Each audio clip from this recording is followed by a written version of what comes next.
Hey guys, today we're going to learn how to make a private featured photo on Facebook. And all we have to do is to launch our Facebook application. Then we're going to tap on our profiles. From here, we're going to access our featured photos, and we're going to tap on this one, or we can add a name. We are going to choose the ones that we are going to add, or we can tap on see all, then choose. Once we are okay, we're going to tap on next. We're going to write the title of the collection.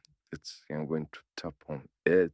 I'm going to tap on OK. I'm going to tap on save. Once I'm okay with the photos that are inside my collection, and then from there, once we have already created the collection, we're going to tap on the collection, and then we're going to tap on add new. Then let's say I'm going to tap on add more. Then I'm going to tap on this one. We're going to tap on next. Then we're going to tap on save. Then we're going to wait for the highlights to be saved, and then that's how we can actually make a private featured photo on Facebook without having to post a photo on our feed in order for the photo to be seen. And thank you guys for watching this video. Please do like, share, and subscribe. And I'll see you guys on the next video.